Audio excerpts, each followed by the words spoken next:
মুক্তিযুদ্ধ বিরোধী শক্তি যতই বাধা সৃষ্টি করুক তাদের প্রতিহত করতে হবে বলে মন্তব্য করেছেন রাষ্ট্রপতি মোহাম্মদ শাহাবুদ্দিন। এই ষড়যন্ত্রের হাত থেকে সরকারকে, বাংলাদেশের ভাবমূর্তিকে রক্ষা করেছি আমি। আমি আজ অথরিটির সঙ্গে বলছি, আমি সেটা করেছি পাবনার সন্তান হিসাবে। কেউ আমাকে বলে দেয় নেই, আমার বিবেক বলেছে এটা করতে হবে। প্রিয় দর্শক, আপনারা দেখছেন এই মুহূর্তে যে বিজয় দিবসকে কেন্দ্র করে ঢাকায় মহাসমাবেশে ডাক দিয়েছে কিন্তু বাংলাদেশ ছাত্রলীগ ও আওয়ামী লীগের সংগঠন।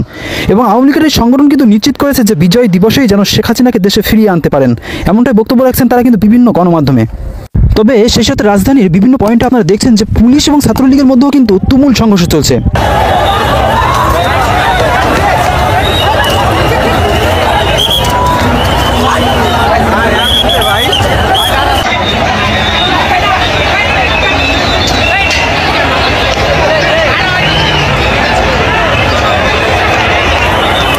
তবুও দেশের বিভিন্ন প্রান্ত থেকে কিন্তু আওয়ামী লীগের ব্যানার বা শেখ হাসিনা এবং শেখ মুজিবুর রহমানের ছবি নিয়ে কিন্তু তারা বিক্ষোভের দলে দলে যোগ দিচ্ছে।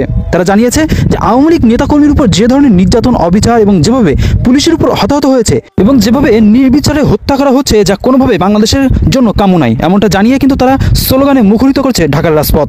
আর এই দেশে ক্ষমতা আসতে পারবো না, আওয়ামী লীগ আসছে, শেখ হাসিনা শোন না, এটা আমি সঠিক গলায় বলতে পারবো, শেখ হাসিনা শোন। 2 কোটি আওয়ামী লীগ ঢাকা শহরে এসে মিছিল মিটিং করতেছে, তা ডক্টর ইউনূস স্টক করবে, তা হাসিনা ওইরাম, ওর বয়স আসছে 76 বছর, ওর এখন দেশ নিয়ে হিসেব কিতাব করতে করতে 1 বছরের ভিতরে খালেদা জিয়ার চেয়েও বেশি মানসিক রুগী হয়ে যাবে। খালেদা জিয়া তো যাই টর্চারিং রুগী হয়েছে, আর শেখ হাসিনা আসছে 1 বছরের ভিতরে মানসিক রুগী হয়ে যাবে। এটা যেরকম সত্যি, আর ডক্টর ইউনূস সাহেবের কথাও এরকম সত্যি। আপনি বেশি বাইরে বাড়তে যাবেন না, দেশকে পরিচালনা করতে আইছেন, আপনারা কিন্তু আমরা নিয়ে আইছি, আপনি উদ্যোগ করে আসেননি। আপনি অমুক মাস্টার মাইন্ড দিবেন, তমুক মাস্টার মাইন্ড দিবেন, এ সমস্ত মাস্টার মাইন্ডের কোনো খানা থাকতো না। আমরা এক এক মোড়েতে ছাত্র নিয়ে জ্বলা করেছি বিদায় আপনি আজকে এই জায়গায় আসতে পারিছেন। সমন্বয়ক শালারা কত বড় বাটপার। রাষ্ট্রপতি আওয়ামী লীগ হয়তো কথা বলে না, সেনাবাহিনীর প্রধান জেনারেল ওয়াকুজ্জামান উনি তো আওয়ামী লীগ, হয়তো সময় খারাপ কথা বলে না। দেশের বড় বড় দায় দায়িত্বে এখনো আওয়ামী লীগ আছে, সবাই বুঝা গেছে আপনারা কত বড় ফালতু। এখন আমরা বুঝি যে আমরা কত বড় একটা ভুল করছি। সমন্বয়ক আপনার এরা এক উদ্দেশ্যে কি আর করার আছে, এরা তো আপনার মানে পালানোর পথ খুঁজতে আছে, কেমনে ফালাইবো, মানে কোন কৌশলে ফালাইবো, কোন স্টাইলে ফালাইবো, মানে কোন দেশে বাড়ি করে ওরা সেফ থাকবো, শুধু এই চিন্তা করে। কারণ ওরা জানে যে ক্ষমতা বিএনপি আসুক, আওয়ামী লীগ আসুক বা জামাত আসুক, আমরা কারো বন্ধু না, ঠিক আছে, আমরা হইলাম তৃতীয় চতুর্থ কোনো ব্যক্তি, তাহলে আমাকে যে দেশে কোনো ঠাই হইবে না বোঝে। ওরা চিন্তা করতেছে আপনার কোন দেশে বাড়ি করা যায়, কোন দেশে লাইফ সেটেল করা যায়। এই আপনার এই বাংলাদেশের যেহেতু আওয়ামী লীগ মানে গেছে, চলে গেছে, এই যারা উপদেষ্টা বর্তমানে আপনার বেশিরভাগ উপদেষ্টাই আওয়ামী লীগপন্থী, ঠিক আছে, এই বেশিরভাগ উপদেষ্টাই আওয়ামী লীগপন্থী। দেশের বড় বড় দায় দায়িত্বে এখনো আওয়ামী লীগ আছে, হয়তো মানে কথা বলার সিস্টেম নাই, এই জন্য কথা বলে না, কিন্তু ওই সব জায়গায় আওয়ামী লীগের একটা সিন্ডিকেট আছে, সব জায়গায়। এটাই সরকার বোঝে, বুঝলেও সরানোর কোনো ক্যাপাসিটি নাই। আপনি দেখেন বর্তমানে একটা দেশের প্রধানকে রাষ্ট্রপতি না, রাষ্ট্রপতি তো আওয়ামী লীগ, হয়তো কথা বলে না। আপনার এই যে সেনাবাহিনীর প্রধান জেনারেল ওয়াকুজ্জামান উনি তো আওয়ামী লীগ, হয়তো সময় খারাপ কথা বলে না। দেশের একেবারে প্রধান জায়গায় এখনো আওয়ামী লীগ, এখনো আওয়ামী লীগ। এই জন্য আপনি আওয়ামী লীগের চাইলেই কিছু করবেন, ওই পরিস্থিতি নাই। তো আপনার এই 24-এ যে গণঅভ্যুত্থান হয়েছে বা যে বিপ্লব হয়েছে, ওই সময় মানুষ কিন্তু ছাত্রকে পক্ষই নিয়েছিল, সব মিলে অনেক মানুষ ছাত্রকে পক্ষ নিয়েছে। কিন্তু যদি সাধারণ মানুষ বুঝতো যে মানে ওই অভ্যুত্থানের পরে দেশের এই অবস্থা হইব, তাহলে তো মানুষ এগোটাকে কোনোদিনও সাড়া দিত না, ঠিক আছে।